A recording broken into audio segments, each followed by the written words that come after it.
It's about 6 years ago. It's developing very fast. I mean, there's quite a lot of buildings in there, and other new buildings and so forth.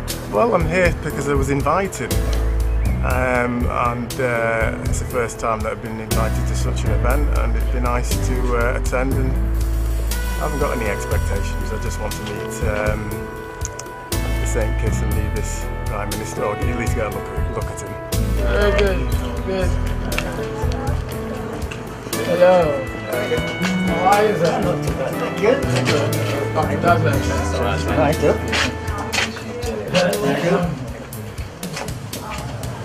Prime Minister Mr. Hi.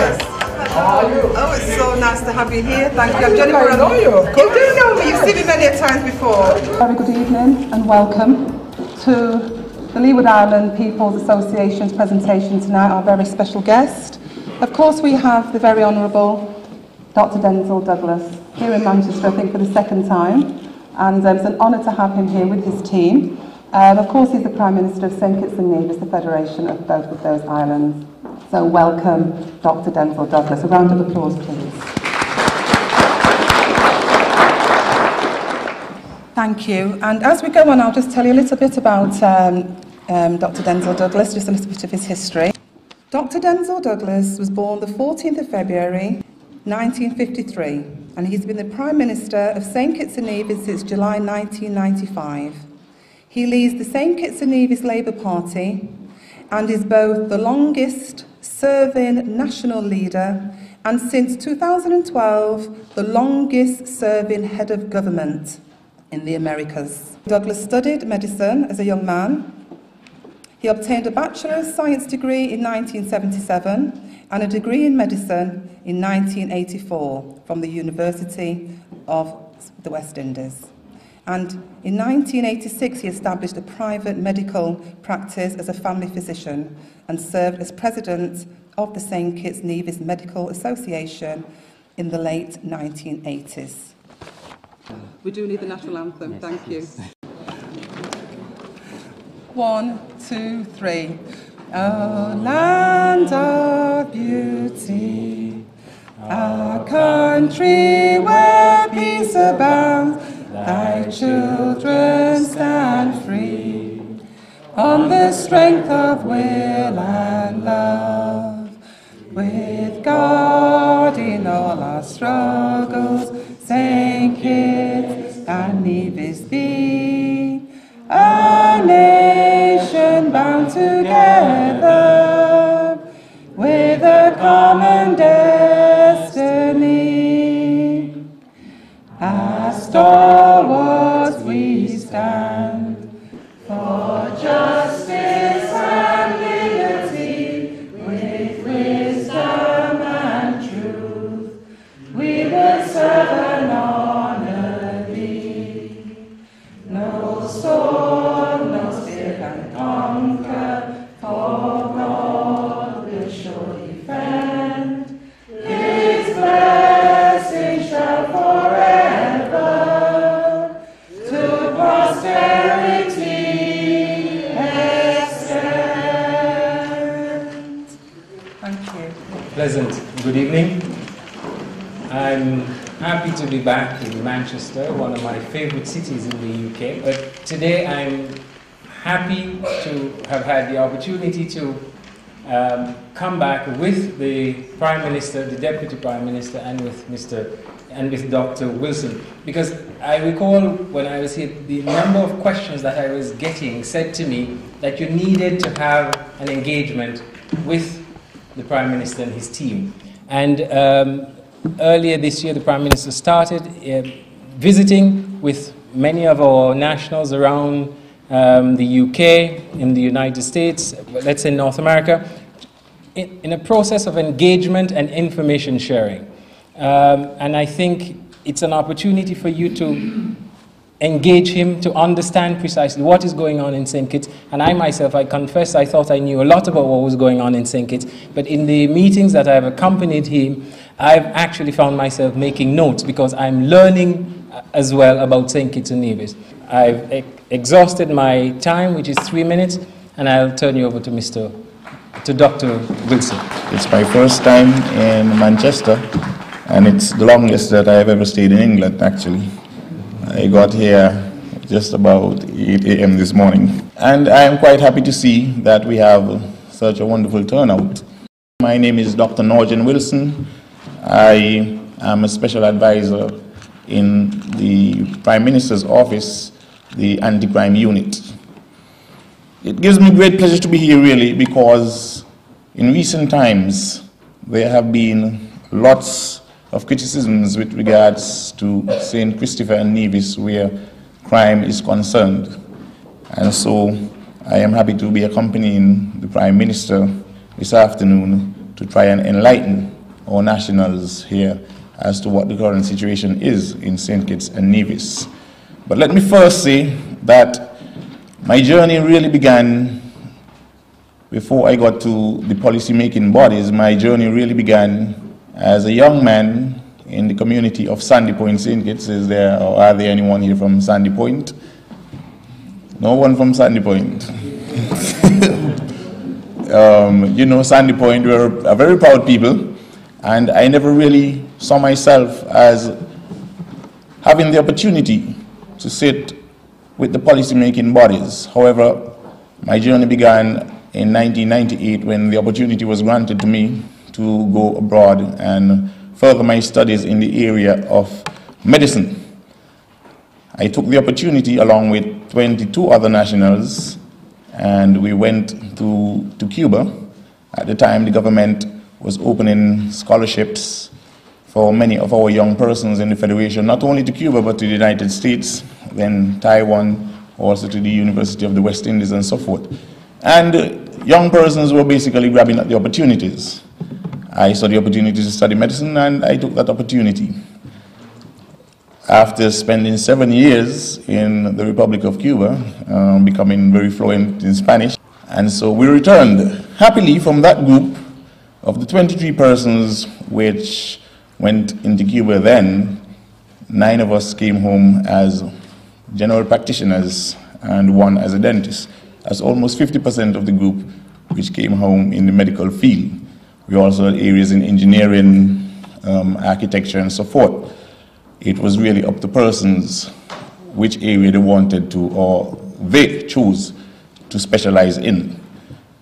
After spending about 3 years in the 3 years in medicine, just about 6 months in the emergency department, I decided that I wanted to serve my community, Sandy Point, and I applied for the post of district medical officer, which I did for another 2.5 years. The thing about being a medical doctor, people not only come to see you because they're ill. People sometimes go and see the doctor because it's someone that they confide in and do express a lot of their problems and issues. When I learned that the government was really embarked on a program where it continued to send more and more young persons abroad to become young professionals within the Federation, I then recognized that in order for me to actively participate in changes within the Federation, I could not sit down just as a medical doctor, and so I decided to enter into the policy-making bodies. Firstly, I associated myself and I joined up with the St. Kitts Nevis Defense Force, where I entered into the officers training program. So I entered into security, still actively participating in medicine, and finally I became very close with the government in the sense that I really wanted to effect change within the Federation. That is why today I am actually a special advisor in the Ministry of National Security, the anti-crime unit of the Office of the Prime Minister. Several years ago, many of you may have been hearing that violent crimes in the Federation of St. Kitts and Nevis had been spiraling upwards, and the government really needed to take serious actions to bring it down. We went about by changing some of our policies and as well as changing our management in that area. When compared to 2010, the 2011 statistics or the 2012 statistics really showed that there has now been a 53% decline in crime. That's the bottom line. The private sector has been far more cooperative with the government. The policies and the actions which has been taken by the government have made this or caused practically a U-turn. My name's Phoebe Anthony, and well, St. Kitts is where I was born. We're going back. However, last year I had to go back for tragic circumstances. And with regarding the police, I must say I'm a bit disappointed with the way how the police treat nationals. Now, I know everybody would love to go back home and stay, but when they do, they don't get treated like the nationals that have not come away from St. Kitts.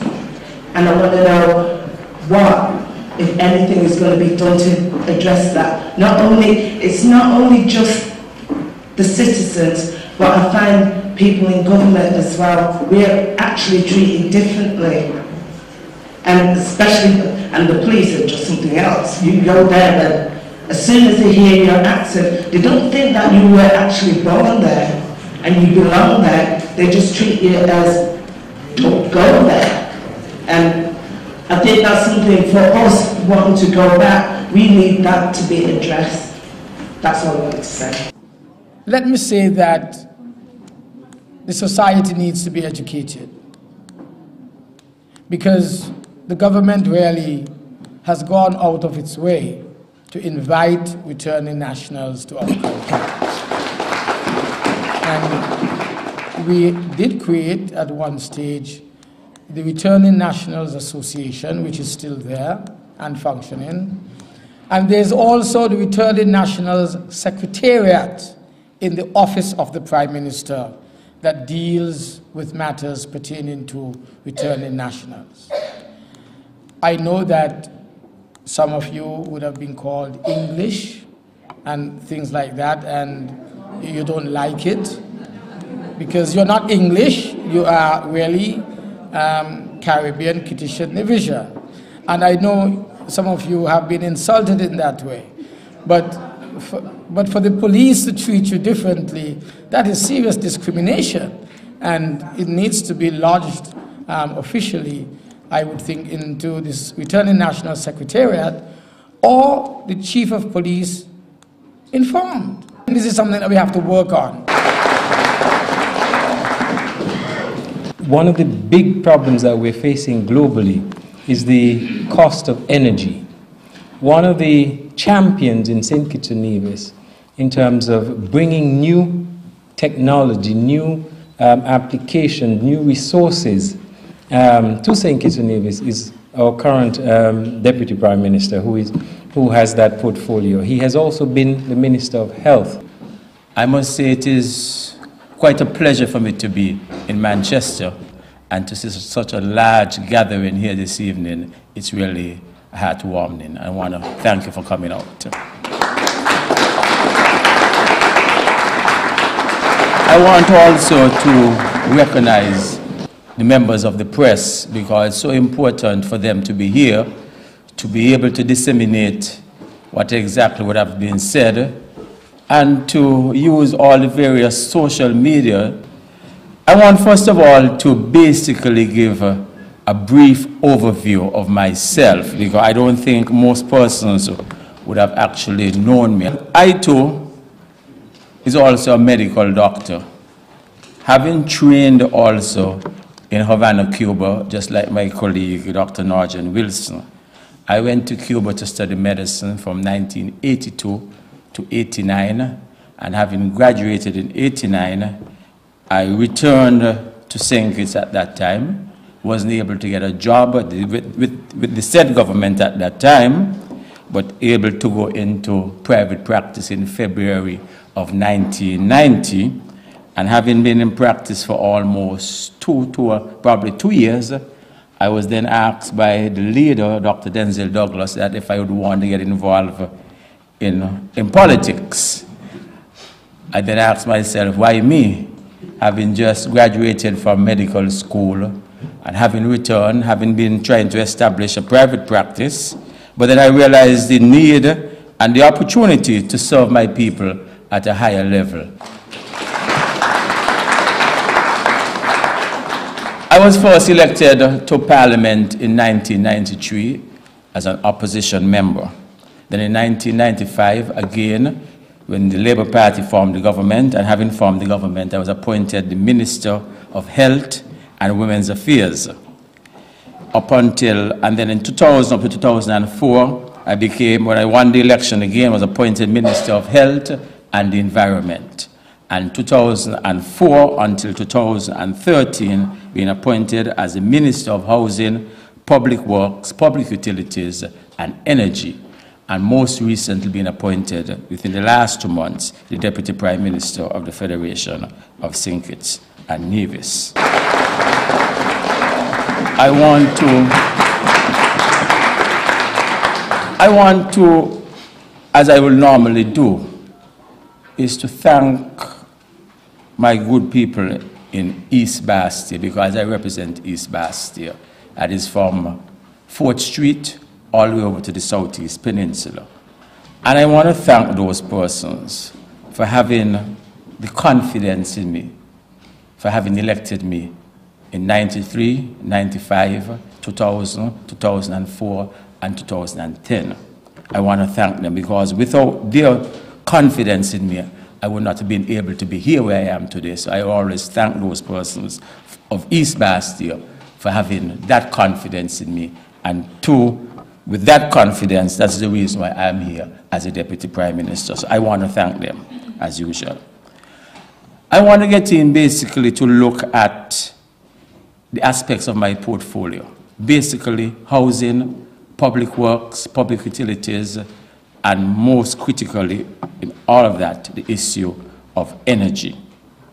I want to say that over the last 17 years, the government of St. Kitts and Nevis, the Labour government, has started a social revolution in housing. We have built almost 3,000 houses over the last 17 to 18 years. We established a National Housing Corporation, and through the National Housing Corporation, we were able to build low and middle-income homes for our citizens in the Federation. Linked to that closely, there's a program that we call the Civil Service Program, where persons in the civil service, based on the amount of time they would have served in the service, can use their gratuity as a means of securing loans from our development bank in assisting them in constructing homes. That's not a program that the government established as a means of assisting those in the upper income area that can access funding from the various funding institutions, basically to assist in the construction of the homes. We also started recently a program through the SIDF, the Sugar Industry Diversification Foundation, where we felt that we had seen a reduction in the construction industry, and the SIDF provided funding through some of our local institutions, for example, the credit unions, our development bank, the FINCO, as a means of providing low interest rate funding, which is about 5%, as a means of stimulating the construction industry. Out of that, I am told we have almost 300 houses being constructed over the last 2 years, specifically out of that program, where we had a reduction. Normally, interest rates in the banks are probably 8 to 9%. The SIDF came in, and we were able to reduce the interest rate to 5%, and we have more people being able to build homes. It serves as a catalyst, because from all indicators, construction is one of the major planks in the development of the country, and we wanted to stimulate that as a means of moving forward. What we have seen basically in the construction of houses is a complete revolution. We have seen persons in St. Kitts who basically didn't think of the opportunity or even thought of the opportunity of having a home. We have moved people from a situation where they probably have a house in the yard, the kitchen in the yard, the bathroom in the yard, and move them into a house where they have basically all the basic amenities inside of that home. That is the social revolution that we are speaking about. That is the movement we are speaking about. That is the empowerment of our people in the Federation that we have brought about over the last 17 years. What this has basically done, it has created wealth for ordinary people in the Federation. You know, being able to use that house, that land, as a means of equity to provide assistance for your children to go abroad for studies. I'm glad you mentioned about elderly are well looked after in the country, and it is very important, sir, that they are happy and healthy, so the whole family is happy. So it's very important. But first, you must do your best to look after them. The other major challenge in infrastructure, as is indicated by the High Commissioner, is the issue of the cost of electricity. And I must say that this is a challenge for all countries of the Eastern Caribbean. St. Kitts is no exception. Probably the only country that is not being challenged at this moment by the high cost of electricity is Trinidad. Trinidad being a producer of fossil fuel. Probably one of the cheapest places in the whole region that you'll find electricity. Most of us in the Eastern Caribbean, from Jamaica up in the north, or Bahamas up in the north, to Guyana way down in the south, excluding to Trinidad, we are all challenged by the high cost of electricity. I want to spend a few minutes to outline these in detail in terms of what we are doing. The reason why I want to spend a few minutes, because the cost of electricity has a direct impact on basically everything that takes place in our homes today. Not only in our homes, but in our factories. It affects business, it affects industry, it affects the tourism sector, it affects everything. Virtually everything in your home now operates on electricity. The computer, the games, everything and everything. And that is why it is a major challenge for us as a people. As I indicated earlier, we want to look at wind, solar, geothermal, and waste to energy. We have recently been negotiating with a company out in North America by the name of North Star for the establishment of a 5-megawatt wind farm in the Bellevue area. Those negotiations are ongoing, and we expect that once they would have completed, we will see the establishment of a wind farm in St. Kitts. I am glad to report that in Nevis, on the other hand, they have already constructed a wind farm that has been operating there for almost 2 years now and assisting in the generation of renewable energy there for the people in Nevis.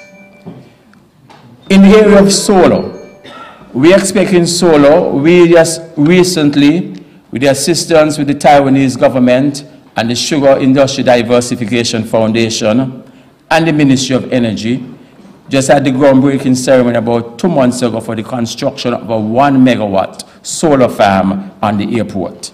That will assist in the generation of electricity for the airport and help in the reduction in terms of the operation costs of the airport. I guess the question will be asked, well, what about our consumers, our local consumers? Between the Ministry of Energy, the Sugar Industry Diversification Foundation, and the St. Kitts Electricity Company, we have come up with a program linked to conservation in a means of assisting our local consumers who are burning between 0 to almost 1,000 kilowatts of energy per month. The program basically is linked to conservation. At the moment, consumers who are consuming between 0 to 250 kilowatts of energy per month basically do not pay any surcharge. What this arrangement will be doing for those consumers is assisting them in the reduction in their basic cost of electricity. It means, therefore, the less you burn is the more subsidy you will be actually getting from this SIDF and Skellig and the government arrangement. It means that we are challenging you to conserve. I remember when I went around to Leeds and Manchester, I said to people, if you ever remember me for one thing, I want you to remember me for this. When you change the way you look at things, the things you look at change. Did you remember me saying that? When you change the way you look at things, the things you look at change. You have heard the introduction of the Prime Minister, and that is the side of the Prime Minister that you know, you see it in the papers. But I just want to introduce a brief side of the Prime Minister that perhaps you haven't heard enough of, and which you should hear. I just returned yesterday with the Prime Minister from Barcelona, where he went to address the 10th anniversary to commemorate the AIDS conference, which was held in Barcelona in 2002, I think. And as we were having the discussions, we were going around Barcelona, I noticed that your Prime Minister, my Prime Minister, is hailed in Spain and different parts of the world for the work that he has done for HIV/AIDS internationally. Our Prime Minister, your Prime Minister, my Prime Minister, negotiated with the help of President Clinton and a regime which now affords people in the Caribbean who are HIV infected to get all the necessary antiretroviral drugs for only $300 or less than $300 per year. In Spain, where the government subsidizes it, they're paying 9,000 euros per patient. In the Caribbean, thanks to the efforts of our Prime Minister, it's less than $300. And that is celebrated in Spain, but I never hear it discussed in the discourse that we have in the Caribbean. And I just thought it's important for us to say that. Last year, I recall receiving a letter asking if the Prime Minister would be willing to travel to Japan to discuss at the Commonwealth Finance Ministers meeting the best practices, the expertise, the skills that he used to negotiate or renegotiate the debt for St. Kitts and Nevis. Prime Minister Douglas was asked to chair that meeting as a result of how he has managed to transform the financial landscape of St. Kitts and Nevis. This you do not hear, but I thought it's important that I share it with you. When you change the way you look at things, the things you look at change. Also, in 2011, in my first year, I accompanied the Prime Minister to Perth, Australia, where you had the heads of government of the Commonwealth, 54 countries. Prior to that meeting, he was invited to be a guest, a keynote speaker at an economic forum in Australia to talk about economic development and investment in the Caribbean. The Prime Minister also holds the portfolio within the Caribbean for health. And this is also why in 2011, with the help of the Prime Minister and the work that he had been doing with his CARICOM colleagues, we were able to have in September of 2011 at the United Nations a high-level discourse on non-communicable diseases, diabetes, cardiovascular diseases, cancers. These, when you change the way you look at things, the things you look at change. Also, how many of our leaders in the Caribbean are members of the Queen's Privy Council? Your Prime Minister is the Right Honourable Prime Minister. I think we need to introduce into the discourse these kinds of elements so that we recognize when we have the sons of our soils who have risen and have done so much, we need to celebrate and to thank them.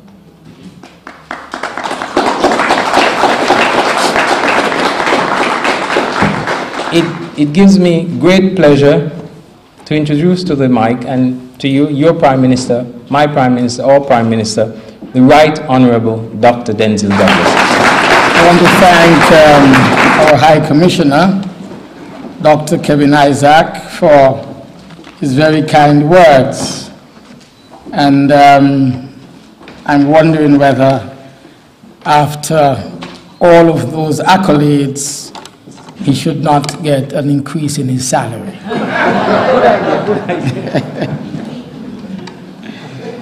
My very dear and good people of Manchester, permit me, of course, to adopt the protocol that has already been established. And let me, in my own way, welcome you to this town hall meeting that has been so ably organized by the Leeward Island People's Association, and of course headed by our president. Let us give her a tremendous round of applause,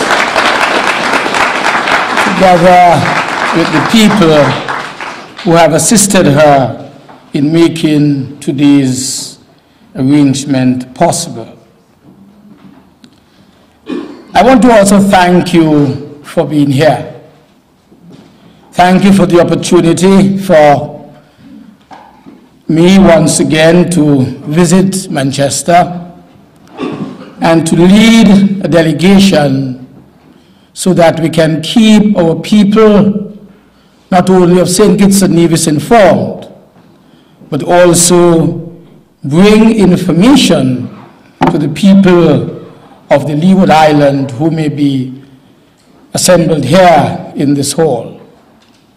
But I also would like to speak to the people of the world, especially our own nationals, who by virtue of the modern technology that now exists in communication, they are possibly either directly listening to this meeting taking place here in Manchester, or who may later this evening, with the use of Chris's radio station and others of the media who will bring this to our people, would soon be much attuned and aware of some of the matters that we have been discussing here today.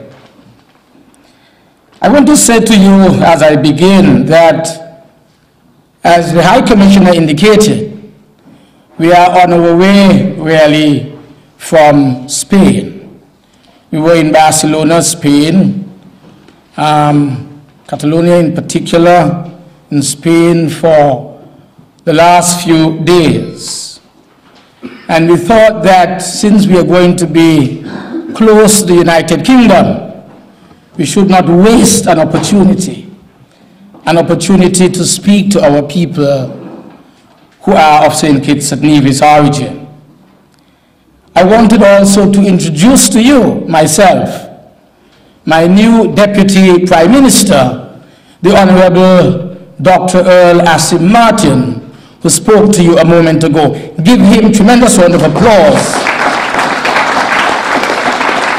for not only speaking to you so well, but also for taking on the challenge of assisting in leading our country through the new economic development program that we are pursuing at this time, that eventually would lead to a new society in St. Kitts and Nevis, a new country, and the people at the end of the day who would be much better on. And that's what I want to speak to you about this evening.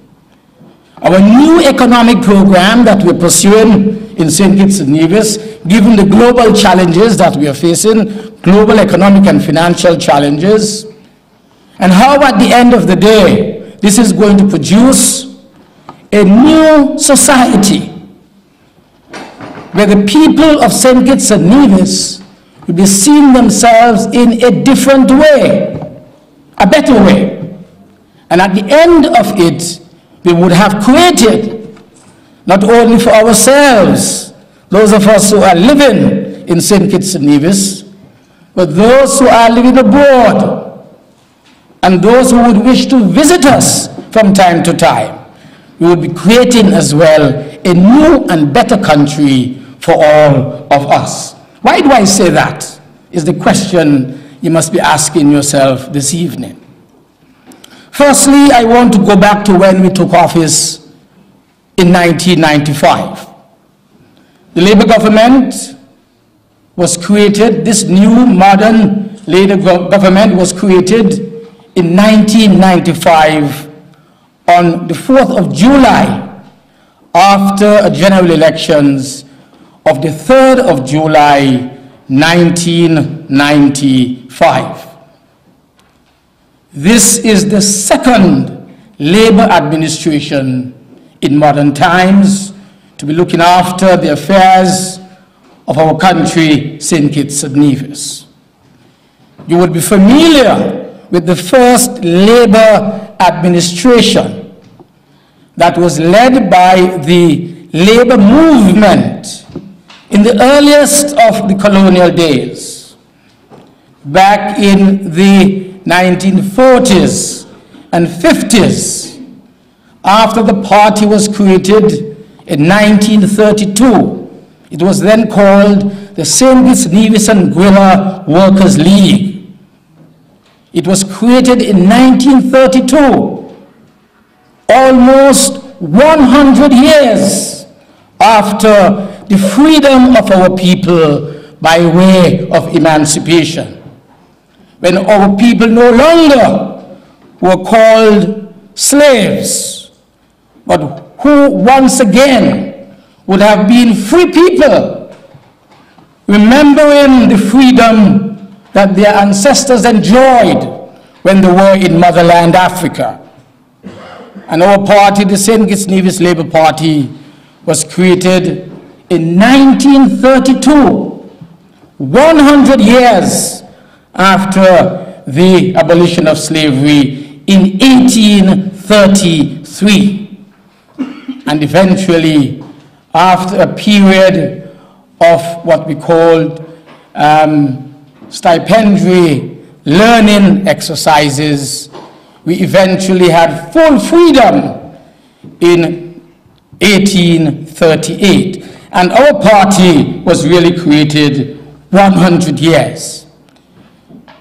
We had adult suffrage, you would recall, in 1952, 53, or thereabout. 50 years after, in 1980 plus, that's when we began to recognize our independence.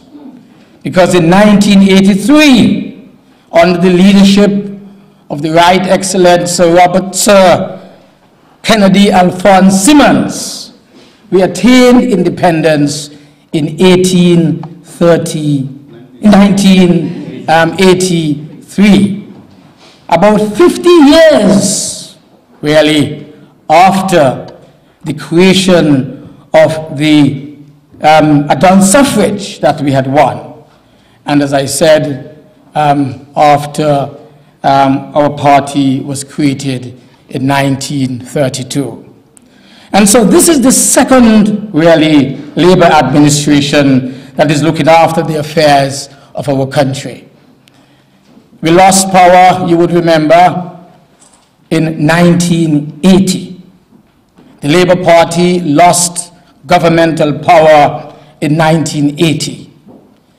And then, after a period of 15 years in opposition, we then returned to power in 1995. And by the grace of God, we are still here looking after the affairs of the people of St. Kitts and Nevis in a new second Labour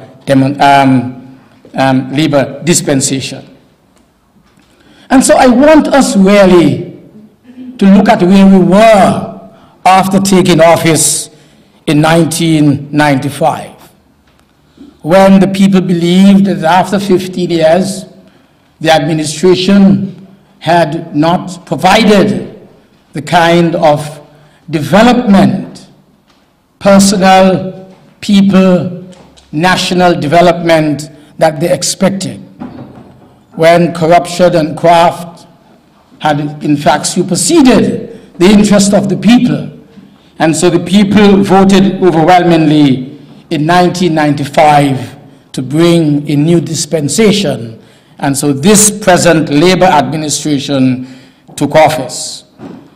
From the very beginning, there was Dr. Asim Martin, who in 1995 became our first Minister of Health in this new Labour administration dispensation, and who since then has held several portfolios, in particular the portfolio of works, housing, infrastructural development to a large extent, and as you've heard, is now leading in the revolution, the green revolution that is taking place in St. Kitts and Nevis as we move our country away from dependence upon fossil fuel energy to one dependent upon renewable energy, green energy, so that at the end of the day, we would have preserved our country,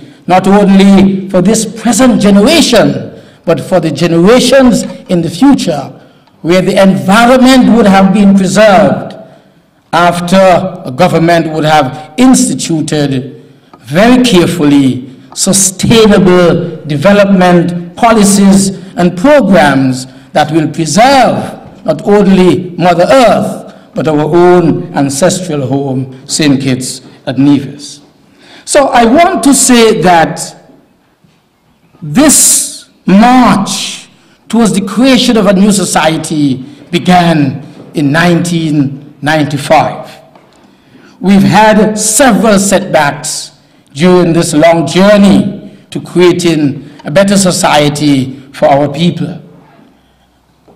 We built a number of homes for our people, as he indicated to you. Our people largely were homeless. Homeless in the sense that they did not live on the streets, but they were paying rents.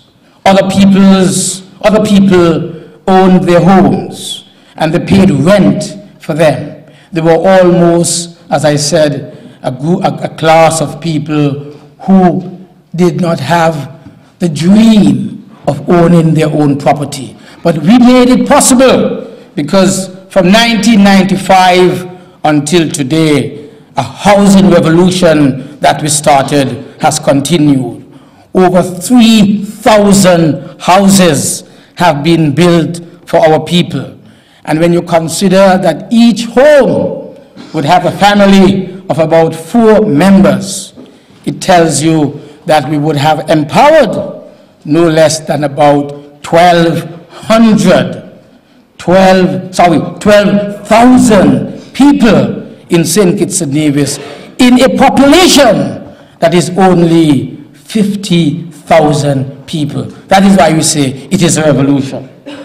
Not only that, but we have made sure that we have allocated in special land distribution initiatives in the last few years in particular, over 5,000 house lots for our people, especially on the closure of the sugar industry in 2005. We decided that the people must be allowed the opportunity to own the land. And we pursued an initiative where every single household, every family was entitled to a residential house lot, 4,000 square feet at least. And of course, if you wanted more, you would pay $3, $4, or $6 per square foot if you wanted to get more than that. Today, as I said, we have continued the distribution of land in what we consider to be the People Empowerment Program, where people must be able to own land, and in owning land, they will become potentially wealthy because they would have now owned property which they can do a number of things with, as the minister told you a while ago. Use it as collateral to send their children off to universities, go to the banks and start up their own businesses, using the value of that land to ensure that they can move from a state of abject poverty to one of working class, from working class to the middle class, and from the middle class to become the wealthy people if they wish to become wealthy by future investment in themselves and, of course, in their children, who we believe must be able to move up the social ladder and thus enter into the economic spheres where they can improve themselves generally and that of their families. So I want to say that that was one area that we concentrated on. We had a number of things taking place in the country: education, home improvement, home development, land distribution. The infrastructure of the country was being built. New hospitals were being built. In fact, our hospital was destroyed. Main hospital was destroyed on St. Kitts back in 1998, I think it was. It had to be rebuilt. Now we have a modern Joseph and France General Hospital. Since then, we've also rebuilt the hospital in Sandy Point, a brand new hospital. We built only about 3-4 years ago, and we will continue to improve generally the health of our people by way of providing medicines, improving the basic services to improve infrastructure, and thus empowering our people with regard to health and medical services. But I want to say that, especially after the closure of the sugar industry, we found ourselves with very many serious challenges. You would recall that we pumped millions upon millions of dollars back into the sugar industry from 1995 until 2005, 10 years, because we were following a World Bank report that indicated to us that if we were able to put so many acres of land on the sugarcane cultivation, we would be able to at least reap crop that would provide us 30,000 tons of sugar. And the report told us that we were able to produce 30,000 tons of sugar and sold that to England here. We would be able to break even and the sugar industry would be able to survive. I want to report that after 10 years, we recognized that the sugar industry was not going to survive. It had become more and more indebted. And what took the final decision really to us was when the WTO, the World Trade Organization, had declared that the arrangement that we had with Great Britain, United Kingdom, to sell our sugar at special preferential price rates, that was inimical to fair trade and that it was illegal, and that arrangement had to come to an end. That's when we realized that we could not compete with regard to the sale of our sugar with other countries like India and Bangladesh and countries in Central America where the labor in the sugarcane fields was almost slave labor. That could not happen in St. Kitts and Nevis because we had a vibrant trade union, St. Kitts Nevis Trades and Labor Union, part of the labor movement, that ensured that the workers' conditions improved every year, those who were working in the sugar industry. There had to be an improvement in their wage level every year. They had to be properly compensated every year. And having those kind of expenditures, we realized it was not possible to compete with countries where workers in the sugarcane estates there were being paid little or nothing for their labor. And so we decided that we had to close the industry because it had chalked up too much debt. When we closed the industry in 2005, it had already chalked up $400 million worth of debt.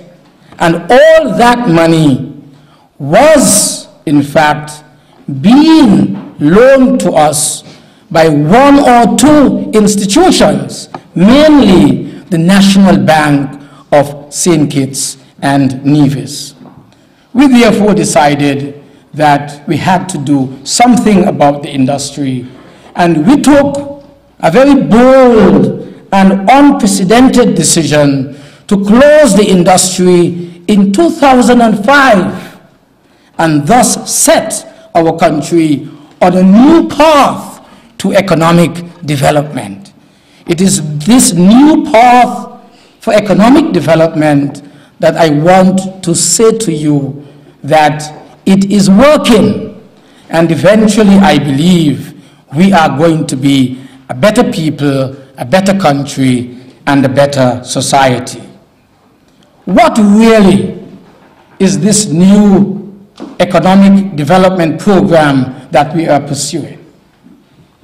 Firstly, we had to come to the realization that the way we were doing business, the way we were financing government operations had to be rebalanced. We had a very wide fiscal deficit. The amount of money that the government was spending every year was much more than what the government was receiving.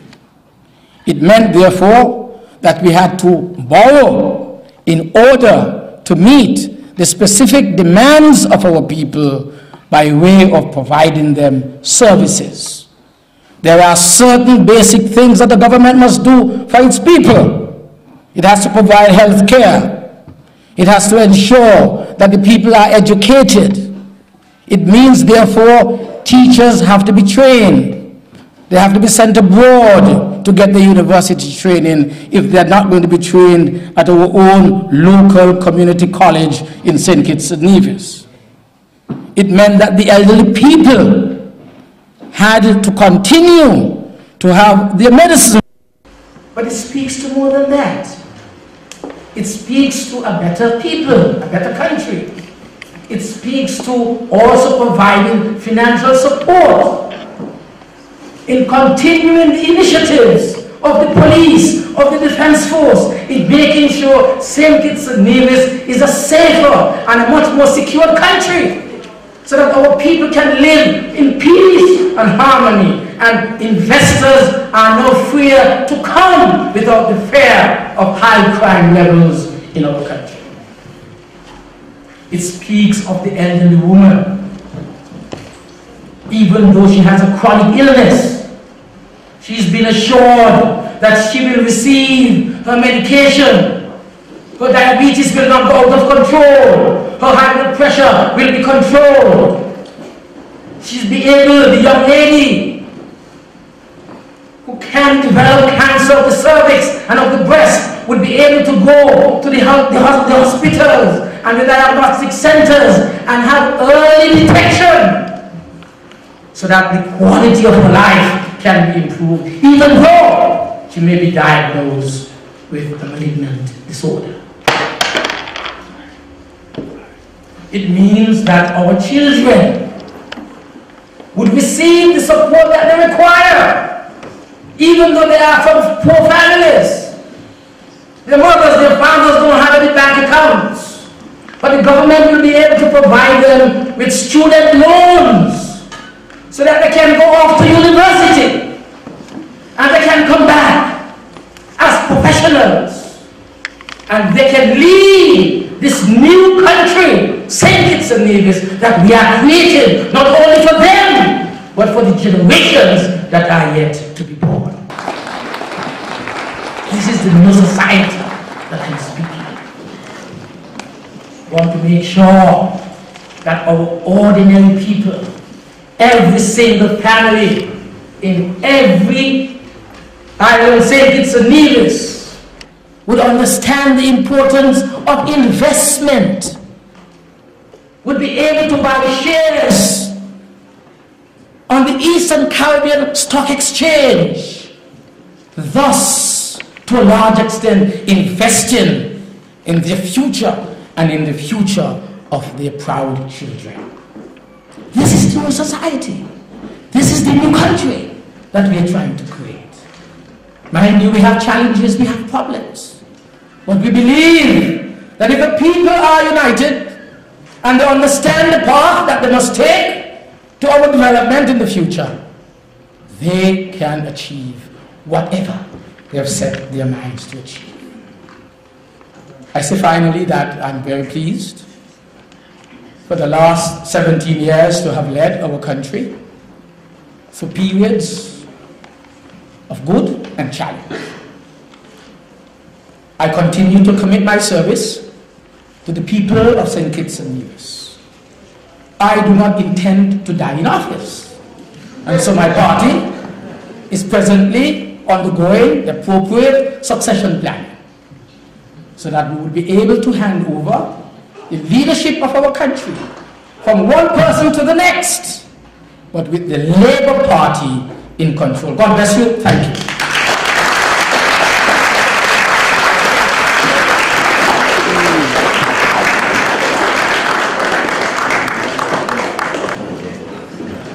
Thank you very much to Dr. Denzil Douglas there. Quite an inspiring speech, and there was lots to take in. Very much, once again.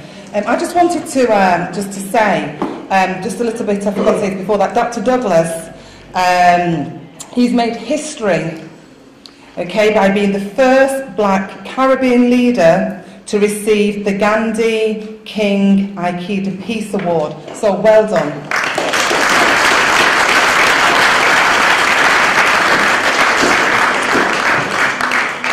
I'm really aware of the time. It's approaching 9 p.m. We do need to have a questions and answers time that I've omitted on the, it didn't print. So we will obviously be doing that. I spoke to you sometime while I was down there on the radio regarding this Bank of Commerce. And you never get a chance to come back to me. So I would like you to show some light on that matter for me, please, Prime Minister, because I think it's full time that those people who have that money in their possession, that it's time to let the people, it's time to let the people have that money, what belongs to them in that bank. Everyone, my name is Mary Chapper, and good evening, Prime Minister and the panel. My question is, you touched on housing. I would like to know what protection does the government give to house owners on the island of St. Kitts and Nevis? For example, safety, right? A few years ago, I was in the Bahamas, and a lot of protection was in place for the protection of property from the Gulf balls. And I know this is a particular problem on St. Kitts, where a number of houses in the Frigate Bay area have been inundated, I would say, with Gulf balls, to the dangerous situation where it has now become out of control. And I would like to ask the panel, including the Prime Minister, what steps are being taken in order to protect the residents from this type of harm. Thank you. Maybe I can begin to answer some of the questions. The Bank of Commerce issue, it is a very long matter that needs to be settled. The government has intervened in the matter, and we were informed late last year that it was going to be possible to sell some more property that the Bank of Commerce had owned, and to make sure that the depositors, that they would have been able to have returned to them some of their deposits. The government has an interest because, as you would know, quite a bit of government money was also deposited and held by that bank, especially money from Social Security. I am not certain, as I speak, why the matter was not finalized, but I promise that I would again pursue this matter. In fact, we had actually set a date when persons would have begun to receive their deposits. I am not certain what has delayed it, and to some extent I will not be able to say to you tonight, but I promise I will be able to get in touch with you. I'll get your name privately afterwards and see if I can deal with this matter for you. I am not certain if it is just simply the deposit that you would have had that is a problem, or there are other related matters pertaining to it. But I will definitely want to assist in this regard. Prime Minister, I spoke to the gentleman in charge. The lawyer? Yes. I spoke to him, and he told me is enough money is there to the bank to pay everybody out. Right. Right? And I spoke to him before I leave St. Kitts about 2 to 3 years ago. Yes. So I want to know why he don't pay this money out. What are he waiting for? Okay. What are you waiting for? Till everybody die to get, and then you know it's serious? It's time he paid that money out. Right.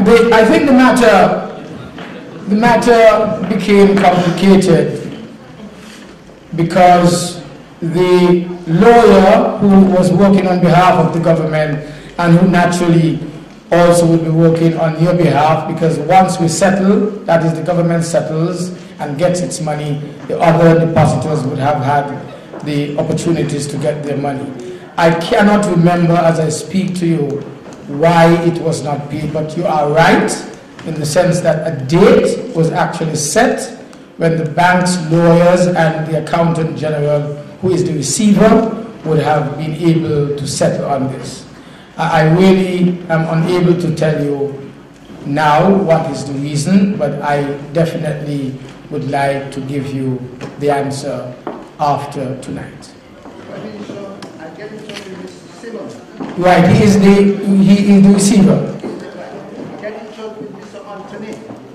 Anthony is the lawyer for the government, that's correct. He promised this matter would soon come to a test when I was in St. Kitts, looking after my parents.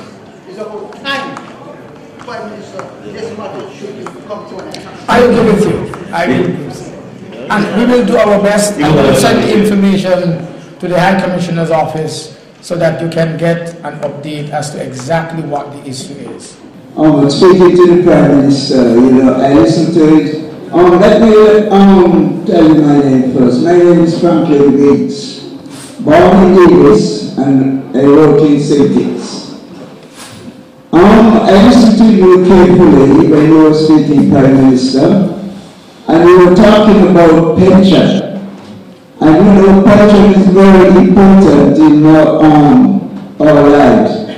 But if I noticed that you only mentioned the people that in government work, when they're in retirement, they get a pension. What about those who are employed by the people who have their own business? Do they entitled to a pension when they retire as well? Because I don't really say anything about those people. Okay?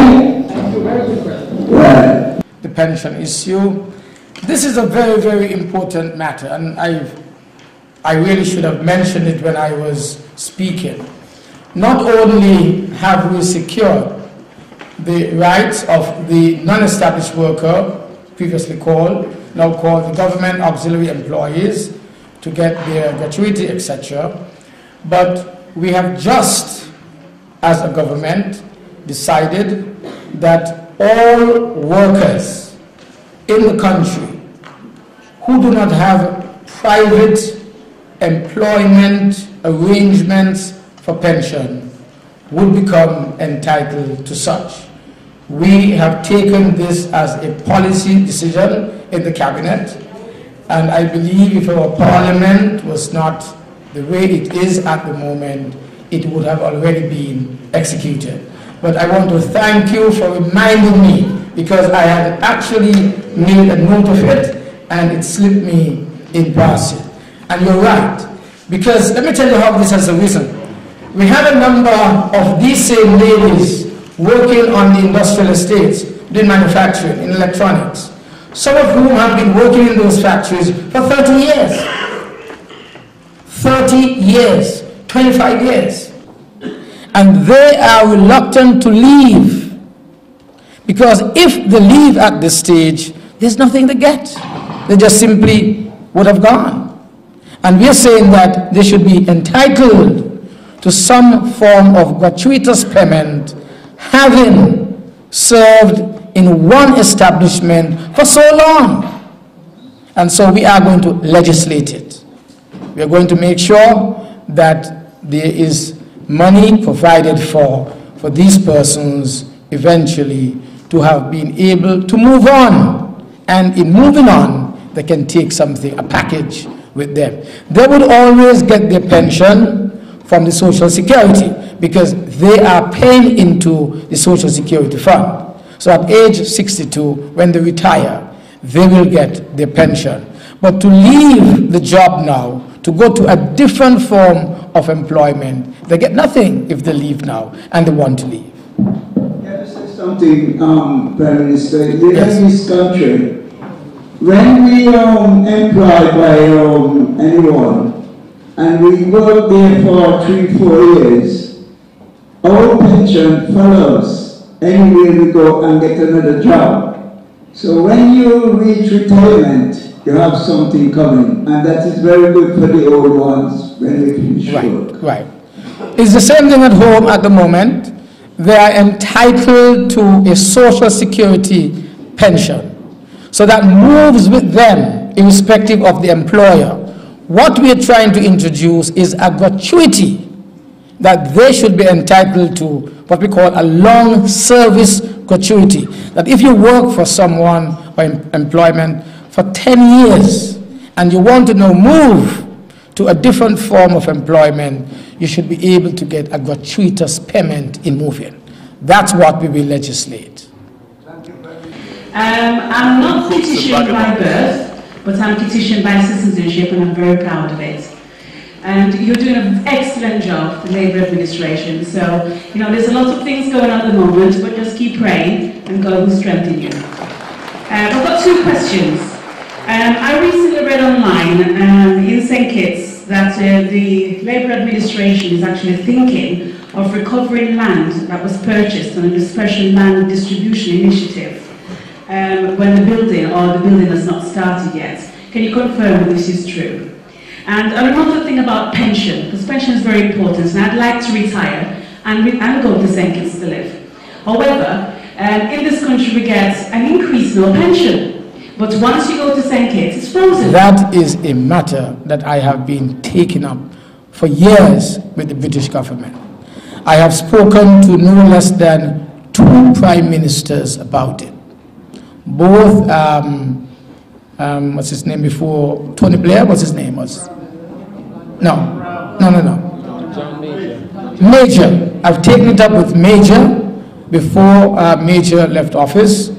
And we have also taken up the same matter with Tony Blair. What we have been told is that they will not do it.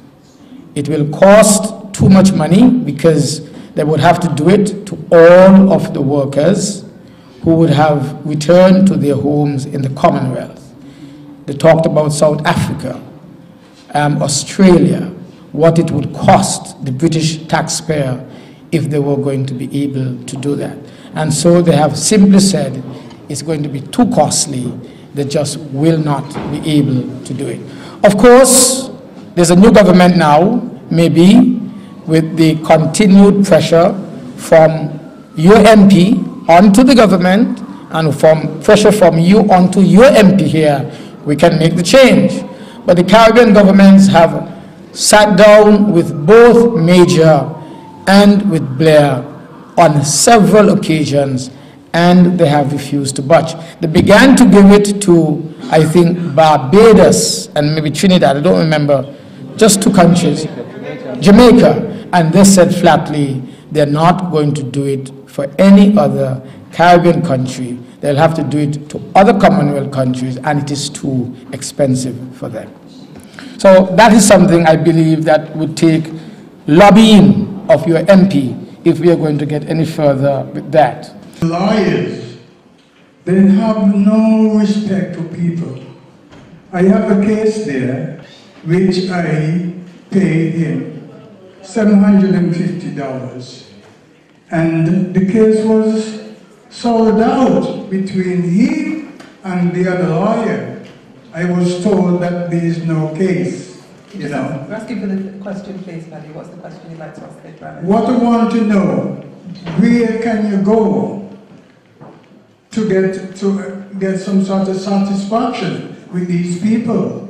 Because they're taking your money and they're not doing the work. I have a bill here for $1,700, and I paid him already $750.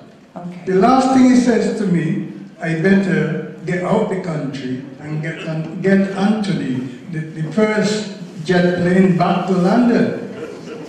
A lady said to me, I must report it to the police, and she would come with me. So I want to know where I can go to get satisfaction. Okay, Mr. Herbert, thank you very much for that. I'm sure the Prime Minister will be able to gentleman. The matter of Mr. Herbert speaking on the treatment of those in the legal profession, treatment of their clients, is a very, very serious charge that you have made here tonight, because you have actually identified a practitioner in the job. When matters like these arise, there are two things that you can do. Firstly, there is the fraternity that seeks appropriate behavior and conduct of members of their profession. You have the Bar Association. And the Bar Association continues to speak of actually policing the necessary laws that the government has put in place to ensure that there are appropriate ethics in the profession. So that's one course of action that you have. Making a complaint to the president of the Bar Association. There is a disciplinary committee of that association that can take up your matter. That's one. Secondly, there is the Attorney General or the Minister of Justice on the government side. I believe that if you were to go to the Minister of Justice, for example, he would be able to point you to the right source, and that would be, I'm sure, the Bar Association to take up the matter. The government also provides support services for those who are unable to pursue matters like these in the court. We have what is called government support services paid for by the government. We have a unit in the Attorney General's chambers, also working closely with the Office of the Prime Minister, that will provide support without fees for those persons who feel that they have been wronged in this way and cannot afford to pay a lawyer to take up their cause. So I think you should pursue any of these three initiatives that are possible. Well, I've been to the Attorney General and he told me to go to the head of the police. And I said, why should I? Using in charge of him. No, he will not be in charge of him. The Attorney General will not be in charge of him. Of the police? Oh, of the police, yes, of course. Well, not directly, but he would be able to have access to the police. But you have to make the complaint. What I think he was saying is that it seems that the gentleman has threatened you, and you're also accusing him of robbing you. So that's a crime. You should go to the police. That's what I think he's telling you. To the Yes. Commission officers. Right. Is there any more questions to answer? Yes, there is the matter of the recovery of land under the Special Land Distribution Initiative. When we allocated the land on the Special Land Distribution Initiative, you were to do some basic things. One of those things that you had to do was simply to make a down payment of $100 and to have your your surveyor survey the land that has been identified for you, and then you begin to pay. Of course, and that was about 3 years ago, if you have not paid anything, you really stand the risk of losing the land, because you may be saying then to us that you're no longer interested in the land. So if you're still interested, then probably you should go in. I don't think that if you have not built on the land, they can't take it away from you. I think it's because persons may not have paid more than the initial $100 in order to start the process to acquire the land. They cannot take the land from you if you have not built on it, especially if you have been paying for the land. It's a legal contract between you and the government, and one party cannot just simply violate that contract unless the reasons are legal for the violation of that contract. The community gentleman here made his comment about the elderly. That's important. I think we need to understand that our party, the Labour Party, is not a socialist party, but it adheres to basic principles of human development and support. And so you can be assured that the Labour Party will always remain firm to these bedrock principles. It is to help those who are vulnerable and unable to help themselves. Poverty and age must not deprive you of what socially belongs to you. That's the basic principle on which the government operates as a party. The protection from the home. I'm a golfer myself, and I hope I am not guilty of throwing balls into your home. But I notice all along the golf course, there are signs which says to the golfer that he is responsible if damage is done to any property along the golf course. St. Kitts is now a tourism place and it's very popular. Why are flights so expensive? Why the flights so expensive? We were beautiful and we've had a great time. We want to go again.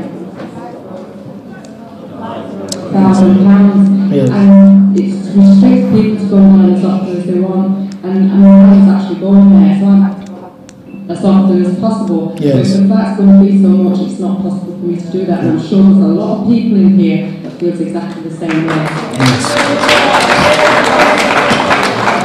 I think this is a very, very important comment that has been made. We've done so much in support of the airlines that can provide direct flights from the United Kingdom into St. Kitts and Nevis. We've provided quite a bit of support as a government to make this possible. I believe what we're having here is the cost of fuel. That's one. We have been told that the cost of fuel is responsible, and as you know, I think that we ourselves complain bitterly, campaign collectively as Caribbean countries to the British government when the APD tax was introduced. We told them it was going to create enormous difficulties for people who want to travel to our countries. The government at one time had said that they were going to remove the tax, and then there was a change in the government, and then the new government said they were going to study it, and then they implemented it, I think, last year. So really, it's a combination of factors. I believe, however, that with more competition, the government has begun to consider its proposal to take to Virgin Atlantic, begin to negotiate so that maybe if there's competition, we might be able to bring the fares down. But we are working on it because we want you to come home. We love you being home, and so we shall try our very best to bring you home. Thank you. Yes. The matter of the earthquake, the report I've had yesterday when I received it this morning early, there was not any documented damage. It was 5+ on Richter scale, which is quite strong, but we have not had any formal reports of any damage, but it was strong. It was mainly, they said, a serious rumbling, and people felt it, 3 o'clock in the morning, but we have not had any formal report on any damage. Thank you for asking.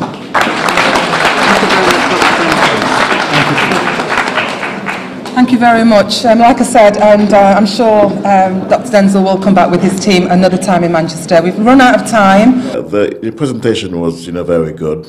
It was a good chance to hear the Prime Minister discuss St. Kitts, and there was a pretty good crowd. In fact, really, I didn't expect so many people to come, but yeah, it was quite, and he was quite, impressive in what he said. Really, I was glad to hear him discuss the future of St. Kitts and the things that they've put in place to move the economy forward, because we know, as we know, it's a world thing.